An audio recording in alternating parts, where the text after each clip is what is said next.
Previously, we showed a 3D audio recreation of the Las Vegas shooting. Today, we'll explain sounds produced by gunfire, and clear up some misconceptions. Then we'll answer the question, do the recordings agree with the shooter on the 32nd floor? We'll then raise some issues that still persist. The main point that we need to stress is that for high-powered firearms, there are two independent sounds per shot. One is the muzzle bang, the other one the supersonic crack. They originate in the same place and time, but after that, they exist independently. Here's an analogy. Imagine a small powered toy boat. Its engine is running and you're holding it just above the water surface. Then you let the boat drop. Two things happen. 1. Circular ripples begin to spread out from the point of contact, and 2. As the boat speeds away, it creates its own V-shaped wake. We now have two independent sets of waves, the circular ripples, and the boat's wake. When you fire a high-powered firearm, you also get two sound sources, which can be made visible using special photography. The first is the muzzle bang. It spreads out in a sphere from the barrel, regardless where the barrel is pointing. The second is the supersonic crack. It travels with the bullet, which means it depends on its velocity and direction.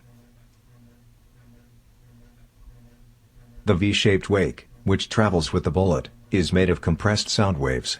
They create a loud crack as they pass by, just like a supersonic airplane. Many people think that a sonic boom occurs in just one instant. This is not true. The wake trails the bullet as long as it stays supersonic. Because the muzzle bang and the supersonic crack are independent sounds, they can overlap in unusual ways, if the shooter is firing automatic. Unlike the muzzle bang, the supersonic crack fades out rather quickly, as it travels more than 100 to 150 feet away from the bullet path. In 3 dimensions, it creates a cylinder around the bullet path, with a radius of about 100 to 150 feet. This is how this cylinder looks like in the scale of the Las Vegas scene. You can hear the supersonic crack only if you're within this cylinder. Outside this cylinder, you only hear the muzzle bang sounds. If the shooter sweeps his weapon left or right, the bullet path sways rapidly, and so does this cylinder, which changes, or even eliminates the sound of the cracks. This may create the illusion of multiple shooters. If the weapon swings rapidly, it can lead to situations like this one, where at first only the muzzle bang is heard, and then, as the bullet path whips closer, suddenly the supersonic cracks pop up as well.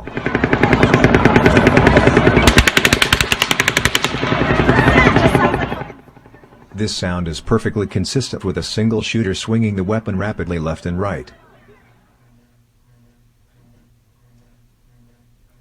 For distance measurement, the two sounds are very different. The muzzle bang travels a long distance at a constant speed, even though it loses its higher frequencies and becomes a distant thud. Its math is simple, because the time is only tied to the speed of sound. The supersonic crack is different. Its timing depends on two components, the bullet speed, and the speed of sound, as the conical wave moves away from the bullet path. If you know for sure that the bullet has passed within a few feet from you, which of course is not good, and you know the exact bullet velocity, you can calculate the distance to the shooter. In situations like Las Vegas, it's not the case. The bullets are almost never within a few feet of the cell phone location. They're traveling high above, or way to the left or right. As the shooter fires all over the area and the supersonic crack can be heard, all we know is that it's reaching us from somewhere within 100 to 150 feet away. This, without complicated math, tells us little about the distance from the shooter. The math is further compounded, because as a bullet loses its speed over time, the shape of the supersonic cone flattens out, which complicates the calculation. There are professional systems, used by the military and cops, which can process supersonic cracks. But they use high-quality synchronized microphone arrays, and complex math, to backtrack the source. It's not something that can be done by amateurs. On the other hand, muzzle bangs are relatively easy to work with. One more aspect needs to be mentioned. When a bullet passes overhead, the supersonic shockwave hits the ground from above. If the ground is flat and hard, this will generate low-amplitude bounce waves, which will mix in with the actual crack sound. This is relevant, because parts of the festival grounds were exposed pavement, while others were astroturf. As the bullets swept over the area, the tone of the crack sounds changed, leading to confusion. Digital devices like cell phones can compress large amounts of video and audio. Depending on the quality of the compression algorithms, this leads to quality loss in both video and audio. It also affects the audio timing precision. The audio may be out of sync with the video, the actual event, or both. The Consumer Electronics Association recommends that audio sync problems be kept within -125 and +45 milliseconds. This is on top of any additional sync issues between the video and the actual event. The audio may be out of sync linearly, that is shorter or longer than the video track. Or it may be out of sync variably, that is randomly drift back and forth within the recording. This can get pretty bad with low-quality compression, as in this case, where the audio track became shorter than video by half a second during a 22-minute recording. Clearly, cell phone recordings are pretty bad compared to professional gunshot detection systems. Given what we have covered, we can now ask the basic question, do the muzzle bang report times in cell phone recordings match up with the shooter location on the 32nd floor? First, we obtain the precise speed of sound for the relevant weather conditions. Then, using the cab video as a baseline, we calculate the sound travel time for the other cell phone locations for several different volleys, taking into account the respective distances from the 32nd floor. Here are the predicted values. And here are the actual travel times from the recordings. The values are very close for all tested volleys, especially given the fact that the cell phone locations are constantly moving. This is very consistent with the location on the 32nd floor. Here's a graph of the deviations from predicted values. They mostly fall within the CEA sync tolerances, considering that they include not just audio-video sync errors, but all other recording versus real-time sync problems, and errors introduced by subsequent re-encoding on YouTube.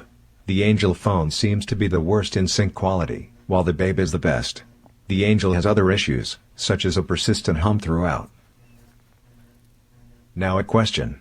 Besides the 32nd floor, are there any other locations that would yield the same sound travel times? We can compute such regions in 3D. The result are these hyperbolic curves. Each color represents possible shooter positions for one point in time. They clearly converge on the 32nd floor.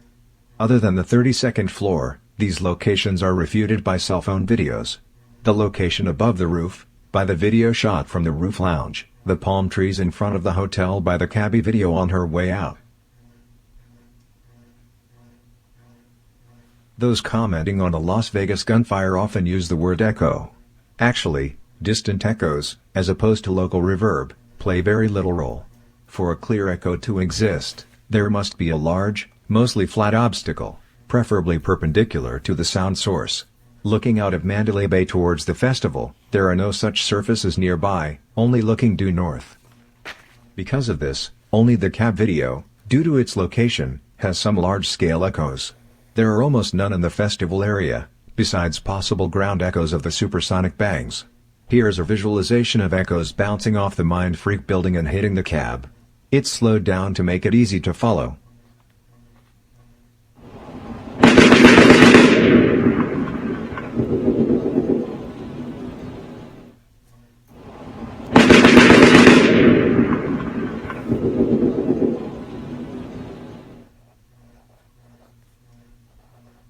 As mentioned before, cell phone recordings are inaccurate. This makes it hard to determine which round was fired from which window. For the automatic rounds fired during the cab video, sound travel time calculations suggest that the northern window is more likely the origin. Here's a chart of the firing rate for all shooting events. The automatic rounds fall between 8.3 and 11.6 rounds per second. Unfortunately, bump stocks make the firing rate uneven, which makes weapons hard to identify by firing rate alone. We'll now ask a few questions that remain. The biggest mystery are the 22 muffled shots at the beginning of the cabbie video. They're absent from other recordings, which suggests they're either coming from deep inside the room, or, less likely, someplace in the direction of the Delano Tower.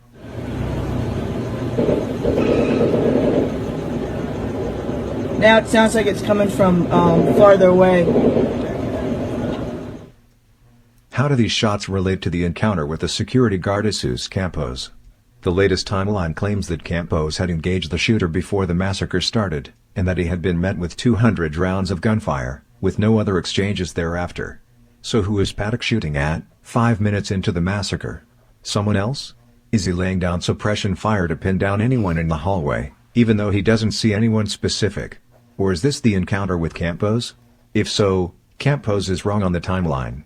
He also exaggerated the bullet count by a factor of 10. Press drawings show Paddock shooting through the broken window, in plain view of everyone, the rifle barrel slightly sticking out of the window. The cabbie video seems to support this. The gunshot sounds are very clear, as if there was a direct line of sight between the barrel and the cab.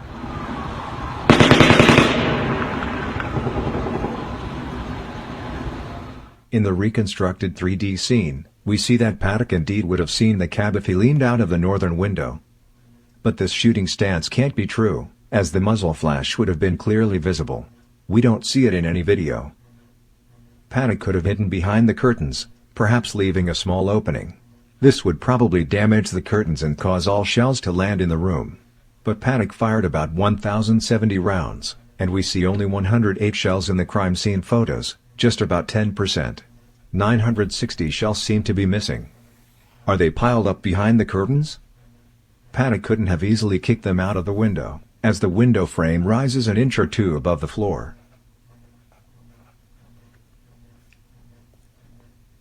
If Paddock's intention was to commit the massacre and then a suicide, why didn't he reinforce or barricade the door? This would give him time if cops were storming the room and he didn't want to be taken alive. Perhaps Paddock had more elaborate plans, but he'd either lost patience, or something forced his hand.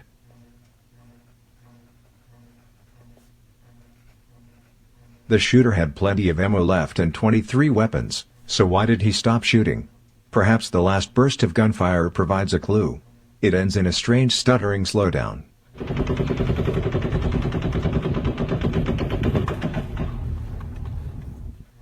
It's possible that Paddock underestimated how much stress his shoulder would take during 10 minutes of bump stock fire, and he simply couldn't shoot anymore. The variation is due to the pressure it takes to operate one of these bump fire stocks, okay?